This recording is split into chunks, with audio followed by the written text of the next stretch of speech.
Okay, well, looks like we've come upon the 2 minute grace period. Thank everybody for joining. Welcome to Triton Office Hours once again. Um, Today, I wanted to talk a little bit about hardware requirements. Um, and Brian or Dan or Travis, feel free to jump in because a lot of this I've copied from the documentation, but I think there's some things um, that may have changed or maybe like there might be like smaller requirements or something different than what might be said. So just jump in if you need to. But I want to talk about this because we've had a lot of questions on Discord about different setups for Triton. Triton is obviously designed to scale in the data center and go for large installations. But of course, we have tons of community members who are doing smaller installations as well. And me personally as well, I have also sourced hardware like off lease, servers and stuff like that.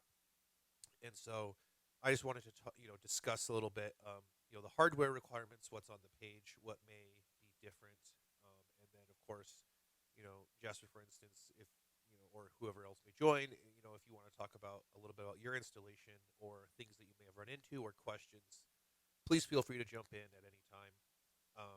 So I'll go ahead and get started with the. Did you have something to jump in with, Dan, or are you just muting? Okay, that's fine. You're a little quiet, that's all. Okay, is that a little bit better? Oh, that's a lot bit better. Okay, Thank you. yeah, I just adjusted my mic to be closer to my face. I have a headset on, so thank you for noting that. A lot of this is just from the documentation, but I wanted to discuss it just in case there's stuff that may have changed. So we're going to talk a little bit about the hardware requirements. I'm going to go through a little bit of some of the default setup things, and then I wanted to talk a little bit about the Equinix part as well because I think that's really cool. Is being able to like deploy a Triton data center fairly quickly within Equinix, which is you get the best of both worlds there, which is cloud, private cloud, but the public cloud speed of deployment. So Triton hardware recommendations. So a Triton installation requires a minimum of 2 servers. Now, correct me if I'm wrong. You can do one with like hard or provisionable head node. Is that correct? Well, So so the actual minimum is lower than um, what's recommended for like running a production data center or Right. like something that like you're running with your business, right. Um, so like on a head node, let's see here. Because we also have things like coal Um, installations as well. Yeah, like on one of our dev head nodes, um, uh, even though the default installation provisions 45 gigs of RAM, um, uh, our dev Triton installation is using less than 6 gigabytes of RAM. Like really, um, so I mean that's small enough that if you want to run this at home on a single server um, with like 32 gigs of RAM or 64 gigs of RAM, which is um, is something that's like a fairly modest home server these days. There's plenty of space available for running instances. Triton itself is not taking up that much space. Um, and even though it provisions 3 terabytes of space, I've got one that's using less than 100 gigs. This one over here is using less than 80 gigs. And that's just because I have a bunch of test images on there. So like the actual like real requirements for Triton to be like operational is really modest. And those two installations that I was talking about have all optional services installed and running as well. So it's very doable if you want to just like run a single server at home. You don't get like all of the benefits of Triton, like things like affinity or like automatic compute node selection when you have only one node, like it's going to go there. But you can definitely run it just on a single server. You can enable provisioning on the head node, and then from there, like there's nothing that would prevent you from running as much as you wanted right on that one node.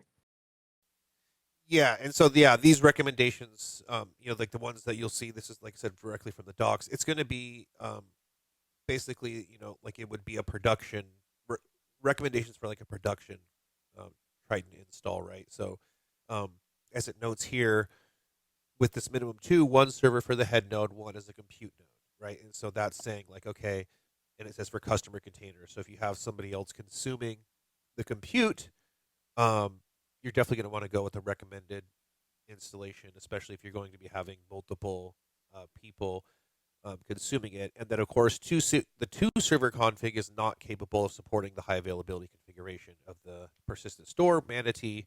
The smallest recommended production configuration is 3 servers, so 1 head node and 2 compute nodes. So you have Manatee primary, and then you'll have the other 2, the sync, and then I don't remember what the third one is. It called a sync 2 or the async? Async, yeah. Right? Okay, so you have sync and async, and so to have that, you're Yeah. going to have more than 2 servers, obviously, and so that's when like services for high availability services, it does spread some of the services onto different compute nodes. And we've seen that like those requirements are really written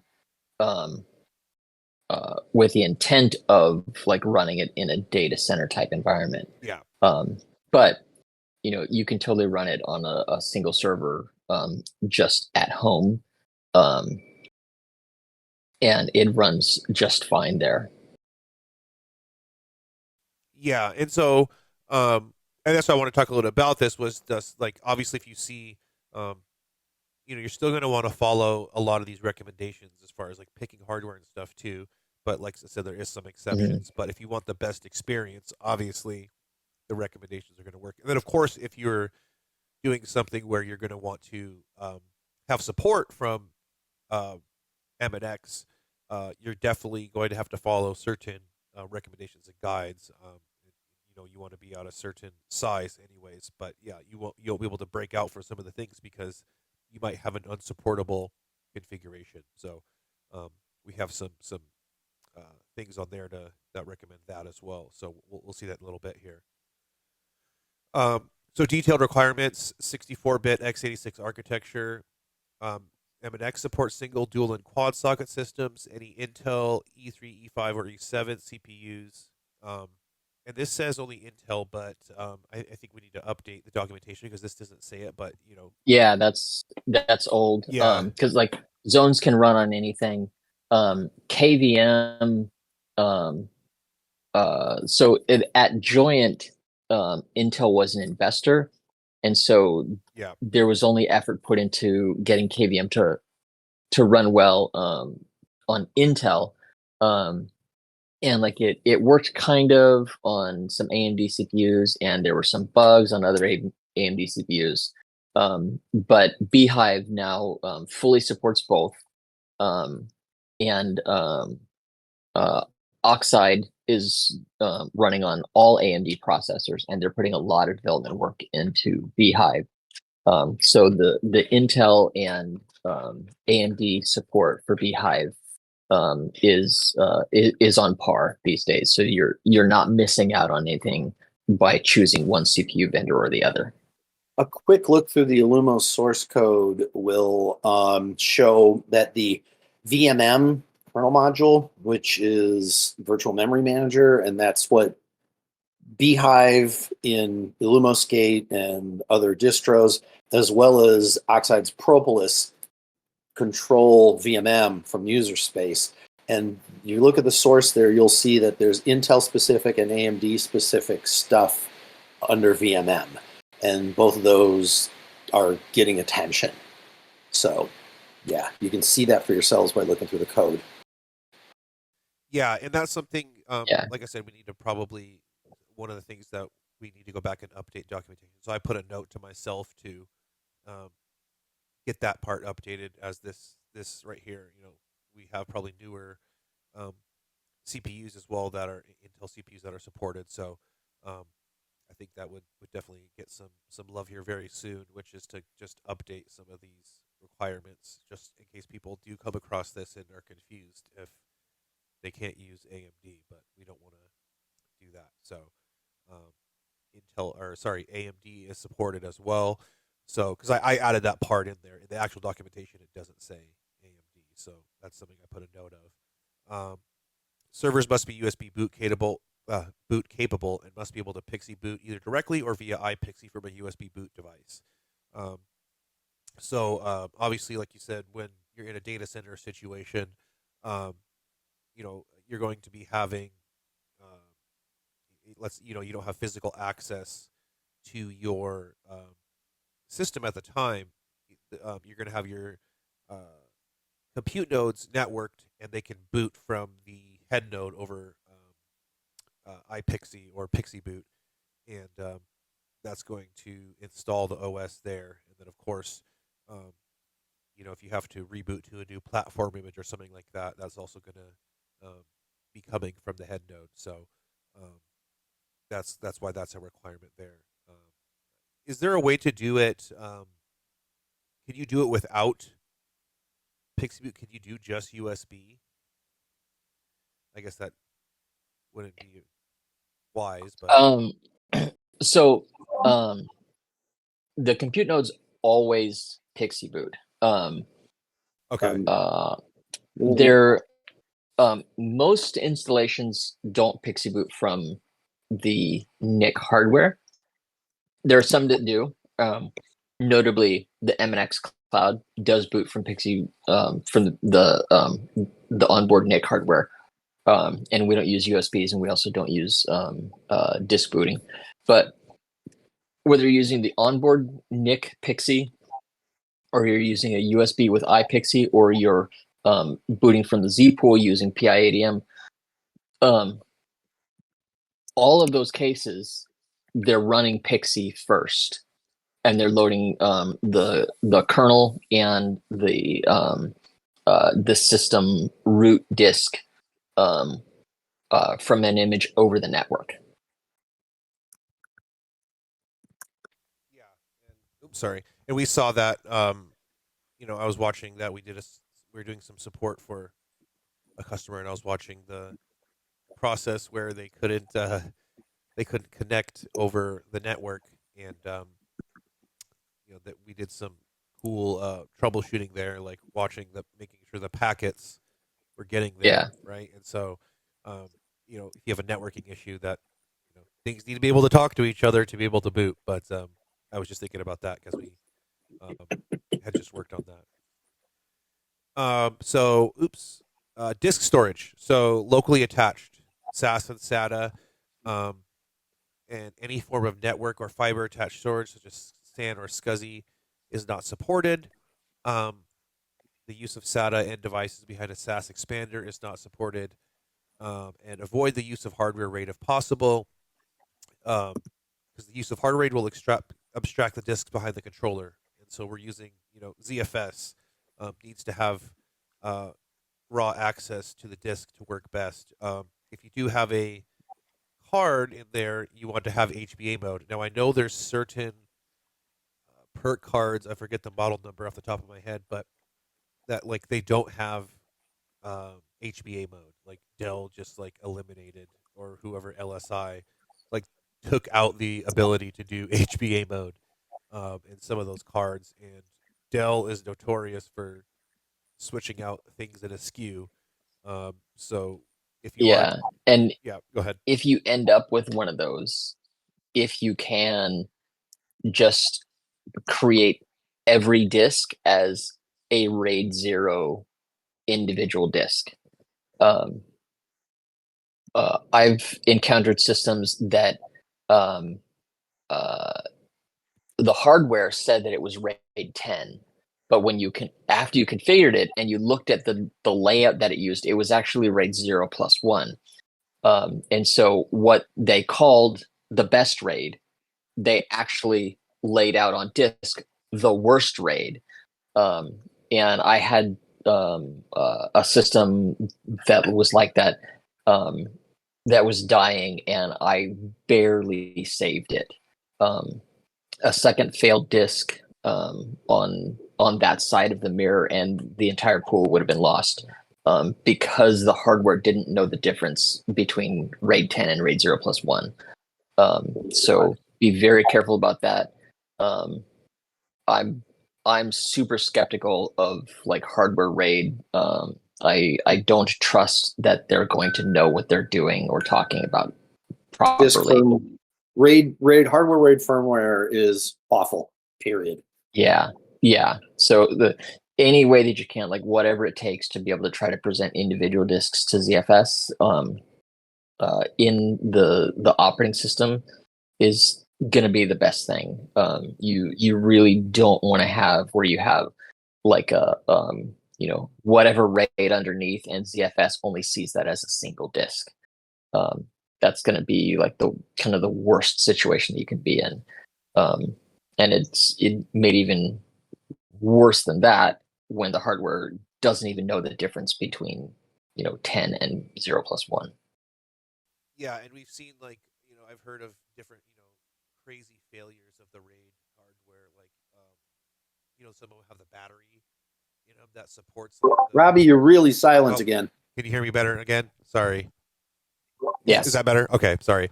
I was going to say those crazy failures, such as when some of the RAID cards, they have like battery, or like you said, the firmware, and you lose data, right? So it kind of presents another point of failure in there. So instead of just having the ability to diagnose and fix your disks, you also have this card in between, so you introduce another point of failure to try and diagnose. So, and then also, I think this is kind of thing we've talked about before, but the local storage model, right? So people are like, well, I don't have the ability to do things like vMotion and things like that, and we do have Migrator now, so it's not a live migrate. You can move to different compute nodes, but the thing is, if you're you still have a point of failure with the network fiber or attached storage. You also have a bottleneck there, but if your storage goes down, you don't have anything, right? So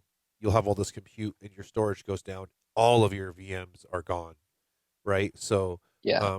that's like another kind of single point of failure. If you're having just like one big disk connected over, none of your systems are going to run, rather than with the Triton model where you have different compute nodes, crossing your fingers, they're not all going to fail in that same way, right? Or all at the same time. But you're going to have, if something fails, you still have other systems where you can have stuff running. So you're not going to have this huge failure with one system going down, basically, and taking the whole entire, system down. So there's some good reasons on that. I've been working on high availability end user facing production systems for almost 20 years now, and I'm very much a fan of creating decentralized architectures with multiple redundant components. And one of the really great things about that is if you design an architecture for redundancy, then you get failure recovery for free. So like if you design a system so that you have 3 copies of your web server, right? If one of those vanishes, the other 2 are still available, right?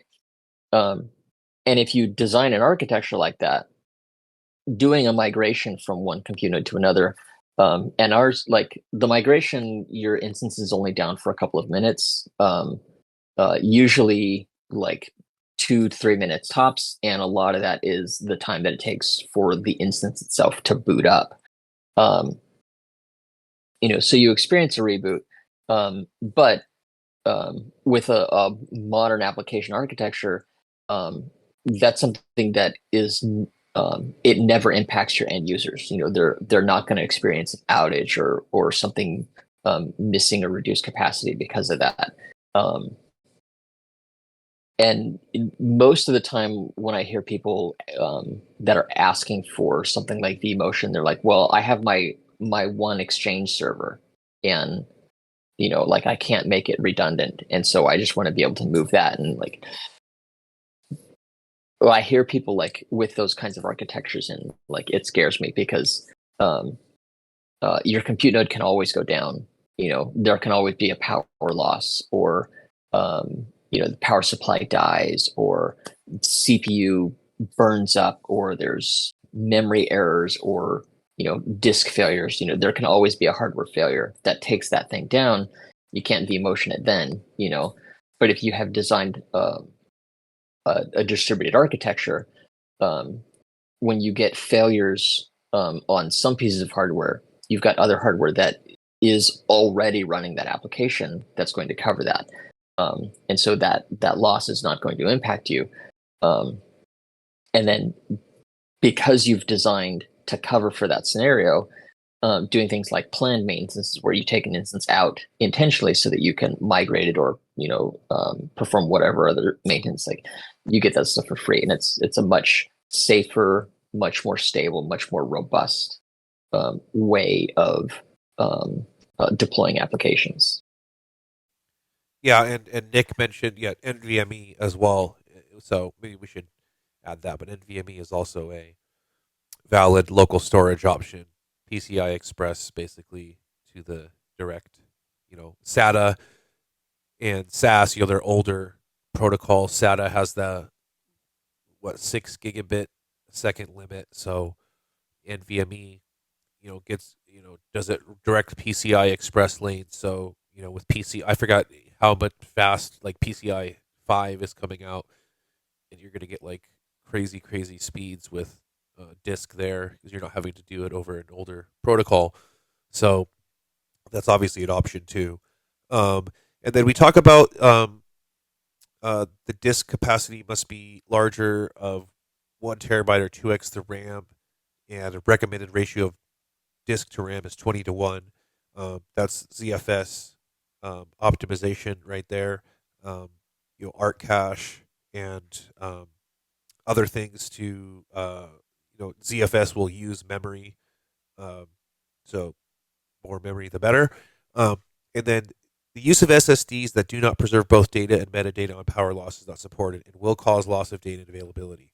So I think one thing that maybe we run into, as if you're a smaller installation, right, you're sticking with like consumer level SSDs. They may not have the options you need. That if you were going to put that in your Triton installation, it's not. If you even on a small one, if you experience that power loss, you may lose data.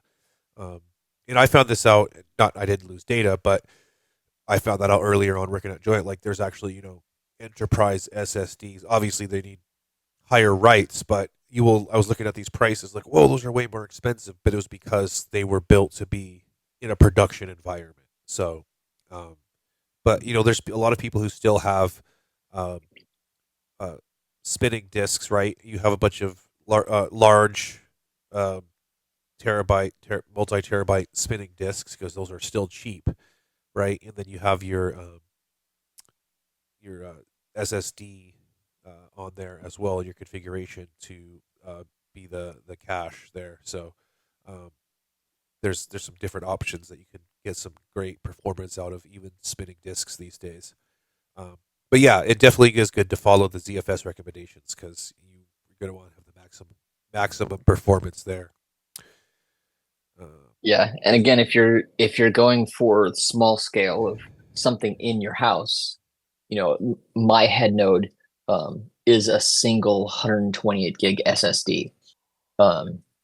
So it doesn't have the redundancy, but I know that if the hardware fails, that's on me. It's not Triton's fault or ZFS's fault that happened. And it's kind of this balancing of how reliable you're designing it versus like how cheaply you're designing it. If you just want something small for your house, you can go like very modest and it still works.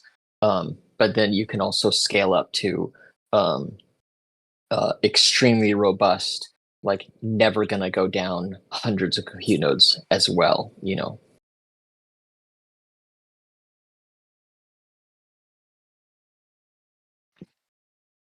Mhm.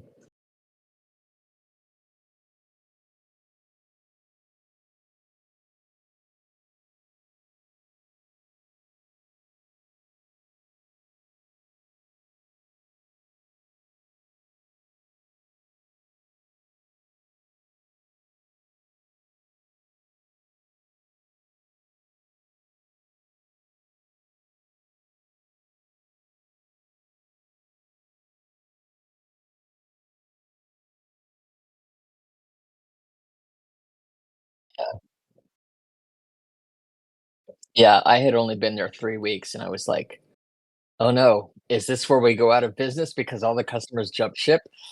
Um, but it was, yeah, it was really cool though because um, somebody accidentally rebooted the entire US East 1 data center, like every compute node, including the head node at the same time. Um, Something that had been never done before. Something that, like, I doubt anybody that at AWS has tried that with even like a demo data center installation. And I remember people talking about like, okay, like, is it going to come back up? Like, what kinds of problems are we going to run into? Like, um, who's like going to start arranging flights in case we need to like go to the data center that's on the other side of the country? Um, but like within 90 minutes, everything was back up. Like every single compute node was running, every single customer instance was running. Um, which was like incredible. Um, I've been running data centers for a long time, and I have never ever been in a situation where you could reboot everything at the same time and have everything running that quickly. It just would be impossible. Um, so it's pretty incredible to me to watch that and see it happen. Yeah, and it Um, was fun. Yeah, because one of the things was the joint website was hosted on East One, I think by default, and so they couldn't even put updates on the website. And they're like, okay, let's fail over the website, and then he was like typing it in. Oh, the website's up. Good job failing it over, guys. And it turns out things had just been coming back online. And yeah, because he had yeah. mentioned, yeah, Before they could uh, get something that they could flip over to have website presence like during this disaster, yeah, it had already recovered.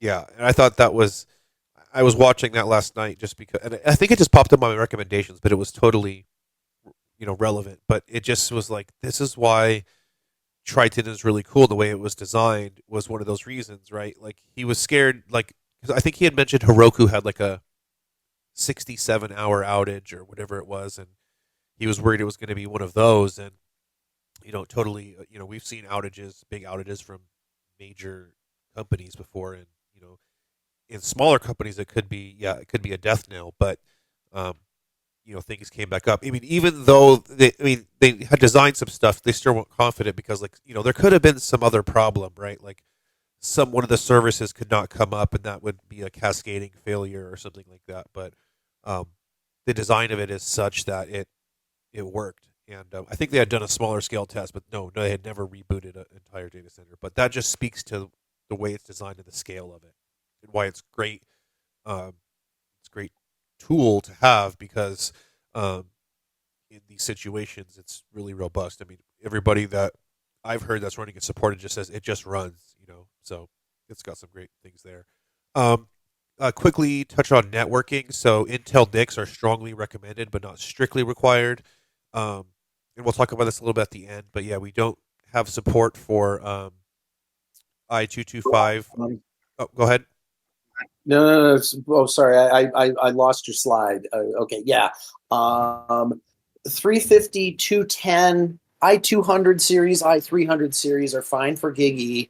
X500 series are great for 10. X700 is also workable with some caveats. And you are okay. Good. You mentioned Chelseo, Yeah. which is actually I'd put Chelseo up as a first class citizen on the Okay. same line as Intel at this point. And the Mellanox one we'll get to later. Yes. Yeah. Yeah, and I mentioned because like I said, this is coming from the Discord stuff of Chelsea-O, because I was even sending stuff to you, Dan, and then I was checking the Illumos hardware compatibility list Mhm. myself, um, Yeah. and so I was just looking at stuff that was supported. So once Mhm. again, this is another page that we may want to update. We do want to update here, so that's something I'll Yeah. get to work on here. Um, Sweet. but yeah, I'll make it so it's easier to find. I'll put some other Mhm. nicks up there with model numbers, so that will save somebody googling a little bit. Um, and obviously, if they're looking at certain stuff on eBay or wherever they may be buying, it might be easier to find um, hardware if they just see it on the page, right? So I'd like to do that. Minimum of 2 nicks is required. Link aggregation is supported. Jasper, did you just And mention that? Sorry, go ahead. two Brian? nicks required is like in air quotes there, because I run my systems at home off of a single nick. It's recommended, especially for a data center deployment, um, to separate the admin network from your like revenue networks, from a physical architecture standpoint. Um, but it's not required. Um, you can run everything off of a single NIC. It's fully supported. Um, and again, that goes to like scaling down versus scaling up. Right. On the data center side, you definitely want to have multiple NICs and high capacity and stuff like that. But if you need to, you can also constrain that down to a single NIC. Yeah, because we saw like people do. This is a while ago, but we saw people do NUCs, Intel NUCs, um, Mm-hmm. Triton, and at least when that was, that was a few years ago. An older generation of NUCs that didn't have um, multiple NICs in it. Well, they only ever had one physical port on them, Yeah, and my entire home network is all those Intel nukes. So I was actually kind of sad to hear that Intel is getting out of that business. I'm not sure what I will replace these with when it comes time for that. well, Um, what I was going to mention too is that, well, even though they're getting out of that, what's big now, if any of you watch Serve the Home, and I think Nick, I think you've mentioned them before, but I'm big into Serve the Home. Watching them, they do a lot of the 1 liter PC, small PCs, though. So they have those office ones that are refurbished, but they're also showing off those. There's a bunch of little appliance looking NUC like computers that they have the i225 and i226 like 6 ports and things like that. Now we know that's not supported currently, but those are the 2.5 gig ports. So a lot of them have these 6 gig, or sorry, 6 port 2.5 gig Intel i225 i226, and a lot of people are using them for pfSense, Proxmox, various things. So I think that's kind of where Intel getting out of the NUCs, but kind of laying down the foundation for a future there. So, um, but like I said, that isn't currently supported, the 2.5 gig chipset in Triton, but maybe we'll get that at some point. Um, and then yeah, so other brands of NIC, which we mentioned, Chelsea-O, ConnectX. Now I say ConnectX, but right now it's what's the highest one? Is it ConnectX 4? That's the highest one supported. 5. 5. Yeah. Okay. So 5 is supported, and we'll look a little bit to the future towards the end. But yeah, I think even the Chelseo, the 40 gigs are supported. I think we were going back and forth on that on one of the channels here in Discord, just going through the hardware compatibility list and looking at which specific Chelseo NICs were supported. I'll be pasting things in the chat Perfect. occasionally. Yeah, and I'll pop. I've been popping that open, so if you're watching this in the future on the recording, hopefully you'll see some of the chat there. But Triton relies on having 3 subnets and corresponding VLANs configured prior to installing Triton. Once again, this is like the production recommendation. Admin and external are the internal networks referenced in the config file and must be present and functional at initial install time. Additional networks can also be created based on the desired configuration. And it talks about proxies and stuff like that a little bit further. But some users have demonstrated that given sufficient effort, they can install Triton without separate VLANs or separate NICs for the required networks. This is while we applaud their efforts, these topologies are not and will not be supported. So we just talked about that. There's ways to do it, scale down. Not a supported configuration, but if you're wanting to try out Triton and you really need to consolidate, or you don't have the available networks, you can still do that. Yeah, and but like that, like not supported phrase there is kind of like if you're wanting a support contract, like that's kind of too small of an environment for a support contract to be worth it. So like we're not going to provide support for that. Yeah. But like I said, you can run everything off a single NIC, which is what I do. You can also, if your switches don't support VLANs, or if they don't support like mixed mode VLANing, like you might need, you can specify VLAN 0 for all of your networks in NAPI, and then they'll basically run without any VLAN tagging, and you don't have like true network isolation between your networks. But if it's something that you're just running at home, it's probably not that big a deal anyway. Things will only communicate with other things that are on the same subnet as them. But if you like turn on Snoop or something, you'd be able to snoop packets that are on the different subnets. So you can do it both ways. Running without VLANs is definitely not something that we would ever recommend for somebody running in production. It breaks some of the isolation guarantees that Triton provides. But again, if you're doing this at home, just wanting something to manage locally, it's not that big a deal. But if you're running a production environment, absolutely, you're going to need to have VLANs in order to have proper isolation of tenants, or full physical separation, depending on what your budget and or your size is. Right. Yeah, I mean, they technically they don't have to be VLANs. You can have like, this is my admin set of switches. This is my external set of switches. This is my underlay set of switches. You could totally do that as well. That's totally up to you. I posted this in the chat too. I literally run that where set of switches is one blue Netgear 8 port per network. Right. Yeah.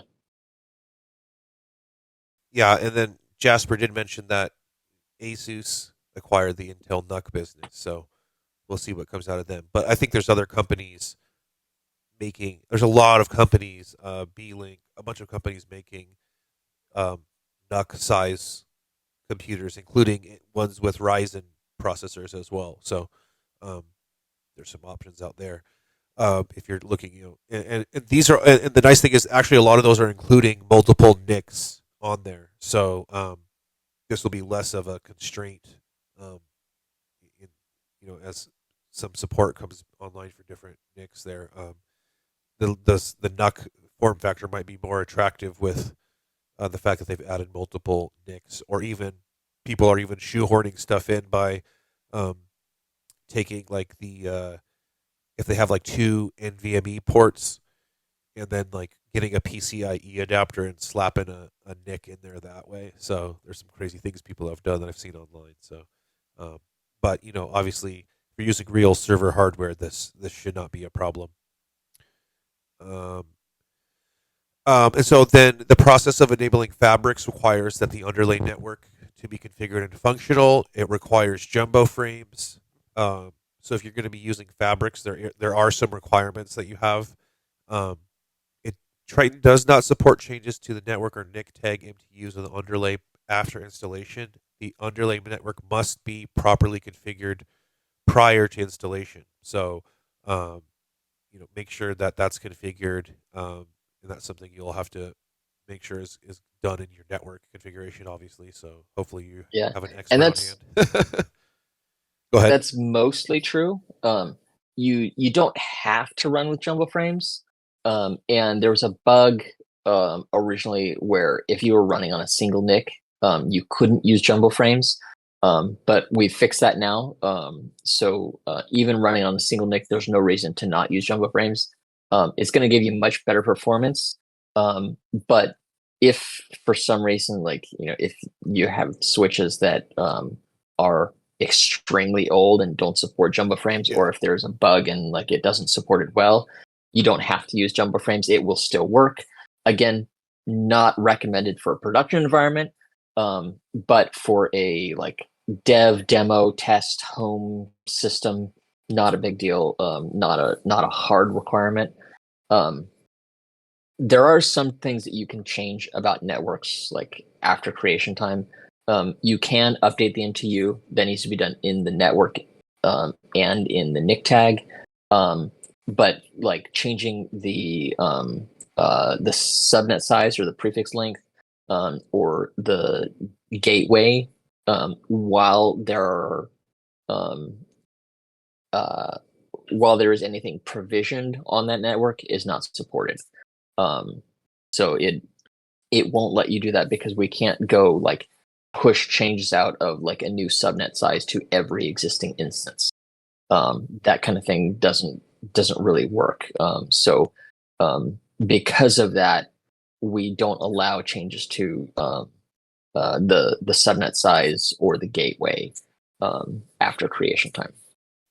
So Yeah, and so those are things that like you couldn't push out all those changes. And we've seen some questions about changing things in NAPI, um, and uh, we had working with a certain customer when we were um, talking about routes, for instance. There's like a couple different places you could store it in the instance, or you could put it in the NAPI object. Um, and so there's some best practices. We were suggesting you put it in the NAPI object because then it will any compute node or instance that grabs that object is going to have those routes already in there.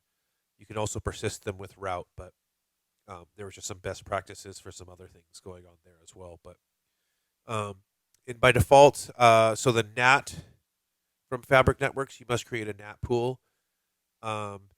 And so by default, this could use the external network. However, it is possible to create and use a different L2 layer 3 network for this pool provided it has internet access.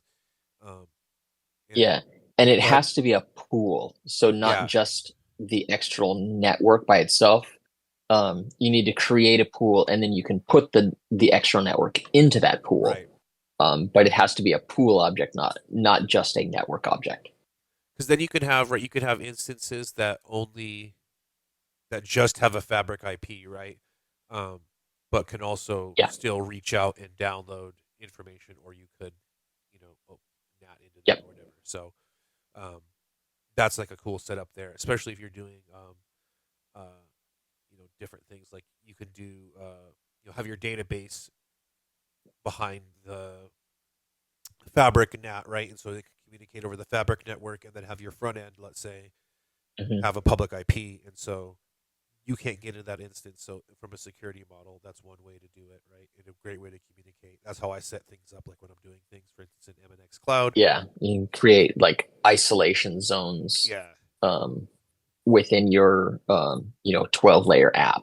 right? Exactly. Like this is the network that like the database is on. This is the network that console is on. This is the network Yes. that Vault is on, and those are isolated from each other. So if one component um, has an exploitable bug, like they might be able to get into one thing, but they can't take that and pivot and jump to different parts of your application. Yeah. So very flexible for um, a security standpoint or like component isolation point of view.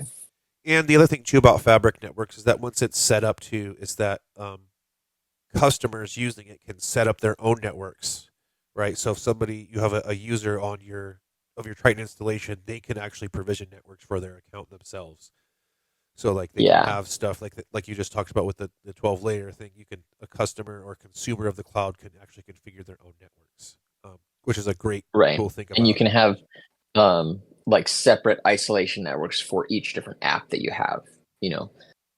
At Joyent, before we introduced fabric networking, one of the most cumbersome requests that we got from individual customers was they wanted to have like dedicated private networks, and so we were always like creating VLANs for them, and that means like we got to get the network guys involved, and um, they have to like provision the VLANs on the switches, make sure it gets extended to all of the correct compute nodes. And only after that has been done, then we can add it into Triton and make sure that that's all working. And then we can get back to the customer and say like, okay, this is ready for you. And it was usually at a minimum, 2 to 3 day turnaround time. Um, but with fabric networking, like we set it up once, and then like people can just create whatever networks they want on their own.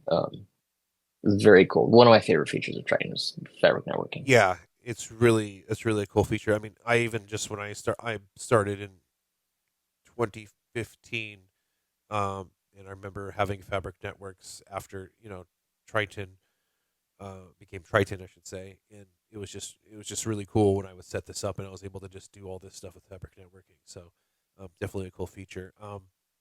And then it just talks about some of the um, there's additional networks that can be configured and added. Um, but we'll just go past that. Firewall rules. So you do need to have some firewall rules. Or sorry, things that need to have access. So both the admin and underlay network must be free of firewall rules, and these networks must not have internet access, and they're only used internally by Triton. So I think that for the admin network, you would have to like have another network and VPN in, and then you would be able to get access to admin. You don't Yeah, already have that.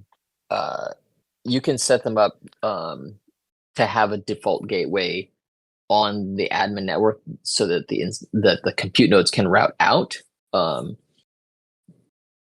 you don't really need that, but you might want that if like you want to be able to like get and fetch things like from your Manta or something like that. So there are cases where it's useful for compute nodes to be able to go directly out to the internet, but that's not something that's necessary, and it's something that is um, like it needs to be evaluated like security Right.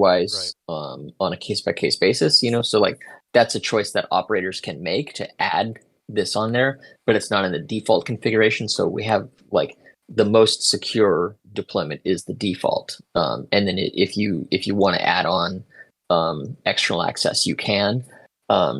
I also have a script in the Triton grab bag collection that will create a NAT zone on the head node and configure that as the default gateway for all the compute nodes. So it's just like a NAT zone um, for a Fabric instance, but in this case, it's servicing the admin network instead of a Fabric network. Um, so that's something that's pretty cool. And I might add that directly uh, into the head node at some point rather than being like a supplemental script. Um, but not quite yet. Yeah, and so then it talks about some of the ports that need to be open for the external network. And then it says, it does support the use of proxies. However, you will still need access to local DNS and NTP services for Triton.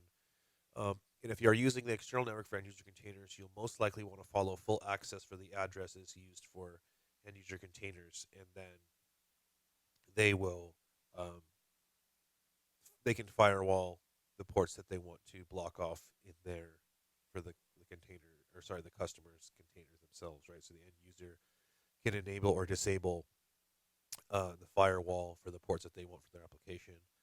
Um, I think I'm pretty sure in Docker, when you do like dash P and you open up the ports, so if you do like I think it's capital P, um, you set the ports, it will give it like a public IP, and then it will firewall off or only open up the address that you specify. Um, so that's kind of cool to do that with Docker. I hadn't used Docker in a really long time, and I was just using it the other day. It took me a little bit to get it set up again, but I was just testing it out on MNX just to see how it worked, because we had a little discussion about it. Now I have a whole bunch of stuff I'm actually going to like kind of we're getting closer to the end here, so um, what I just had a little bit of stuff about the configuration, but all of this stuff can be found on um, the docs.triton page. Um, but what I really wanted to quickly um, talk about before we have a little bit of a discussion here, which was let me go back here, installing Triton Data Center on Equinix Metal. So I was able to. Brian has a script, and I don't know does it maybe need some updating. I haven't used it in a while, but um, there's No, it should work. okay. It should still work then. Okay, Yeah. I think it was just when it was like There was packet a before. change that happened not terribly long ago that I needed to make an update Okay. for. But it's working again. Okay, yeah, because that's right. You've used it, But yeah, you've used it before. it's really cool. Like if you have an Equinix Metal account, you can you give this script your credentials, or actually what it is you set up your Metal CLI credentials, and then it'll use the Metal CLI to provision a head node and like all of the resources that you need within Equinix Metal to support a Triton installation and do a fully automatic head node installation. So basically you say like, I want a head node, I want it to be in this region, and what else do you have to tell it? I want this size plan, and then like literally 15 minutes later, you have a running head node. It's one of the easiest ways to deploy Triton. Period, because we deploy, like we do the network requests, and like get all that information like directly from the API.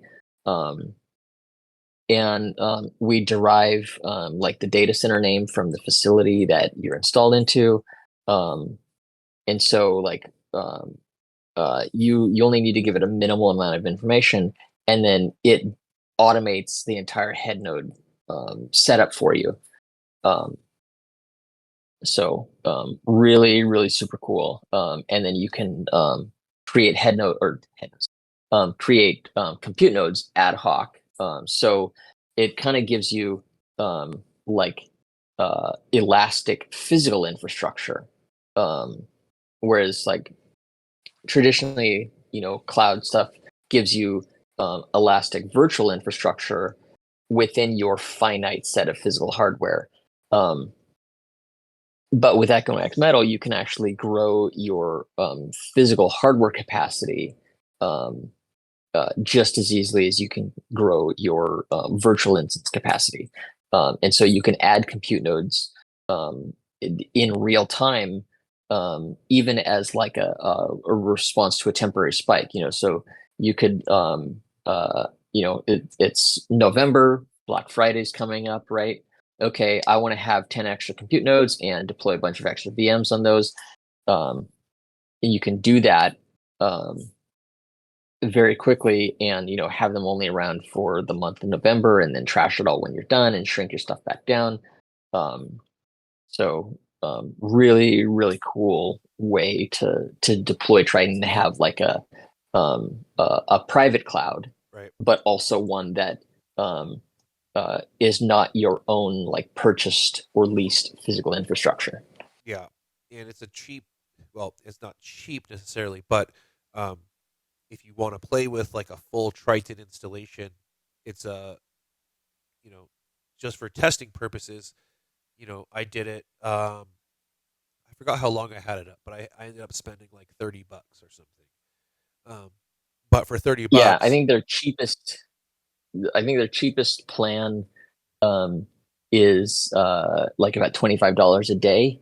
okay, Um, yeah, so with a head node and a compute node, $50 a day. Like when you're running a business, that's nothing for hardware costs. You yeah. know, Well, especially um, this, like we talked about before. Like, okay, order the hardware.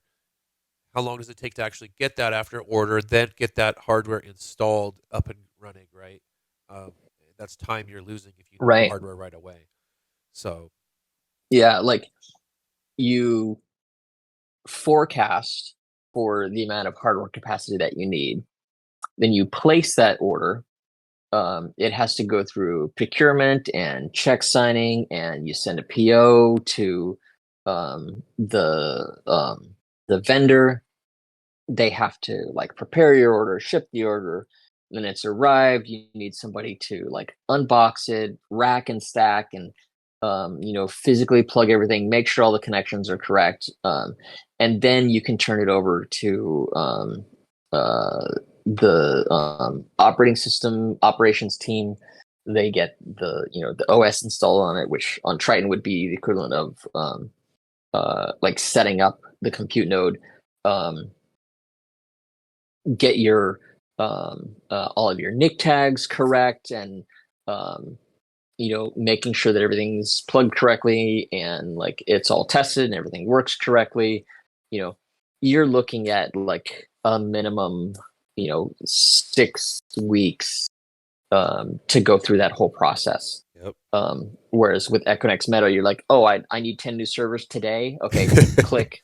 There we go. There's now, 10 new servers. now, And because it's all done through the API, we know that we're not going to accidentally have the network ports like cabled backwards, and like now we've lost 3 hours because of that. right. Um, so Well, and then I just wanted to yeah, mention one thing it's though. super cool, and I love being able to do it. The one thing I did want to mention though is we do mention this, right? The following commands will list the available facilities in available capacity by facility. So Yeah, you need to check your requirements against the geographic region, because there's certain Equinix facilities that have different capacities, or they have different hardware available. So there's some things that you do have to consider right. when looking at it, but generally most of them should fit your needs, and the most popular regions, like East One or Ashburn or things like that, they should have a lot of capacity there. So yeah, I just wanted to talk about Yeah, Equinix Metal because it's but so cool to me. Oh, go yeah, ahead. and at the same time, um, Triton has data center linking, and so let's say you've got your you checked your capacity at a time, and this region seemed like it would be fine, and that's where you did your Triton installation. But there's been a run on compute, and it's empty now. But you need to deploy some more stuff. Okay, well, let's just do another Triton in another region or another data center within the same region. You install your head node in 15 minutes. You do the data center linking, and so now your UFDS database is replicated across both sides. You've got two different cloud API endpoints that all of your users can already Yep. connect to. You can deploy a bunch of compute nodes into this, your second Triton installation. They're linked together, and like bam, like now you've got a multi data center or multi region cloud that you can spin up in under a day, Yeah. which is impossible. Like, a new facility, like now you're talking 3 to 6 months minimum, if you're doing this all with your own physical infrastructure.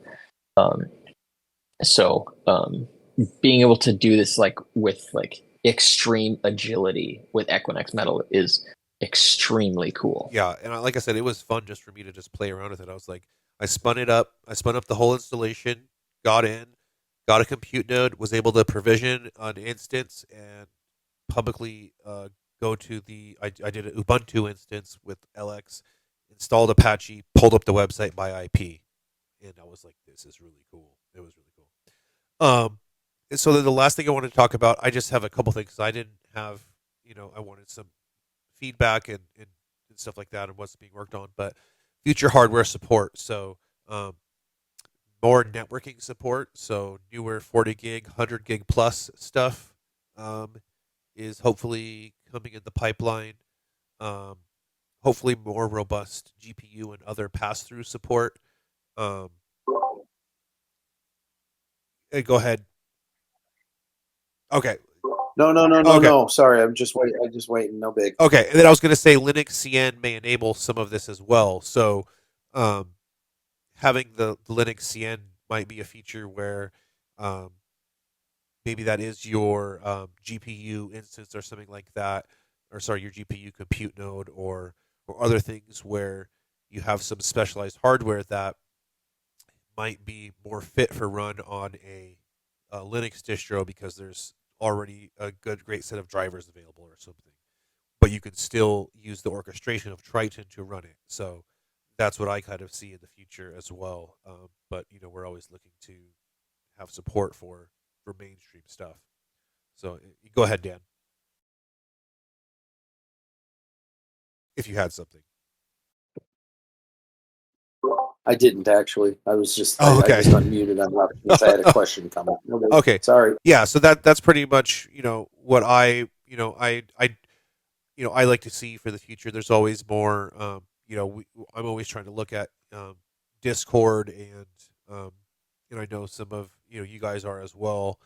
IRC things that are going on, and like we mentioned, we're working on the higher Mellanox cards, trying to get those going because they're starting to support the 200 gig and stuff like that.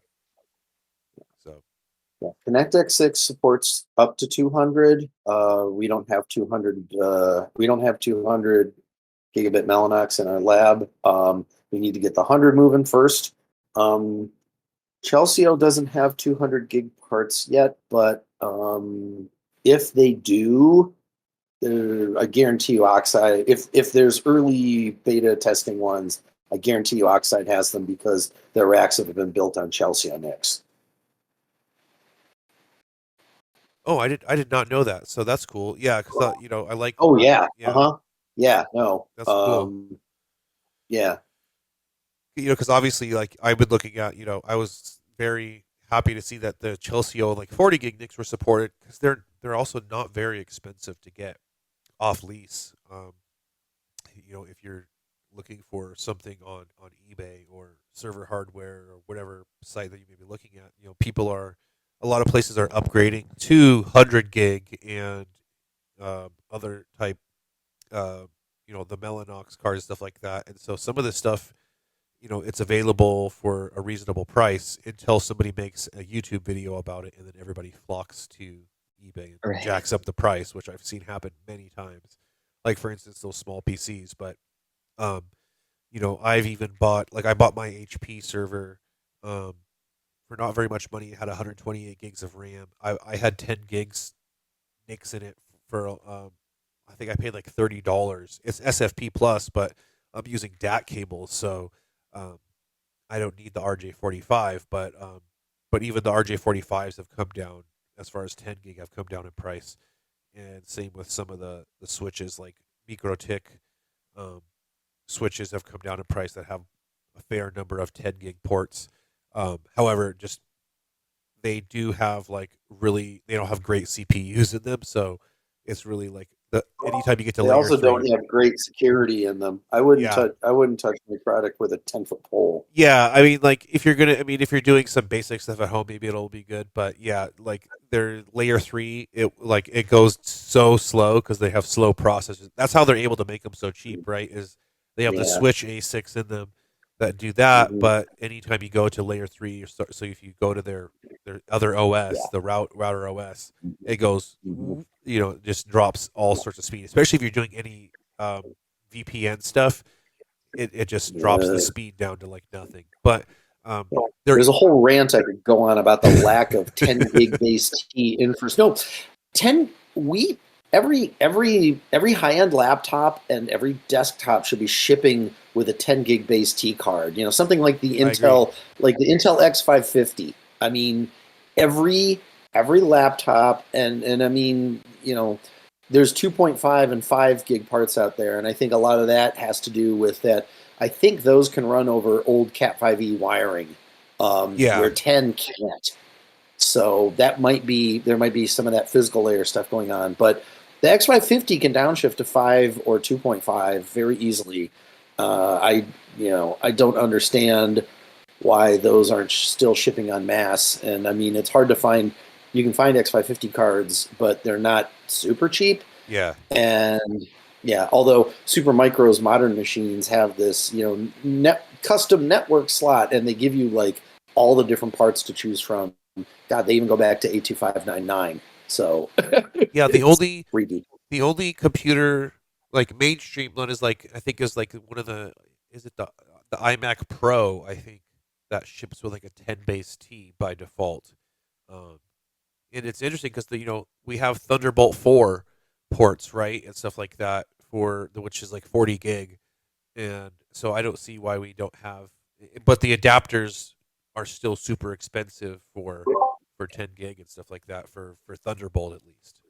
Well, So yeah, it's ridiculous, and I mean, God, if somebody could just make license the X550 something from Intel and just print it on a smaller process. I mean, I don't see why you couldn't just make a ton of money selling $100 or less 10 gig adapters. yeah, It's just me, maybe. yeah. But I mean, I bought like I bought a USB 3.0 5 gig adapter for like $25 or something, Yeah, but I don't have any other yeah, 200 gig stuff. So and switches is the other problem. We should also at this point have Netgear Blue 10 gig base T switches at a some reasonable three-figure price. I don't understand the economics behind this. I really I don't. think it's because they can still Because get away with selling yeah, them at a high price. I guess, it's right? got to be gouging. Yeah, Yeah, it's yeah. got to be. But yeah. So there's a lot of cool equipment out there, and especially like I said, if you want to try out Triton, on a smaller installation, you could do it very economically, and you could do it without any hardware if you try Equinix metal. So there's some ways to do that. But um, so one of the things I'll just say, wrapping this up, um, I'm going to go ahead and work on updating some of the language on the hardware page. Mention Chelsea-O and some other things. I'll get some feedback as well um, on chat over our internal chat on what stuff we can change. But I'd like to update that and make that more accessible for people wanting to try Triton. There may be some things that we can change the language on that may have changed, especially support for AMD and Intel and other things like that. But is there any questions or things that anybody wanted to bring up?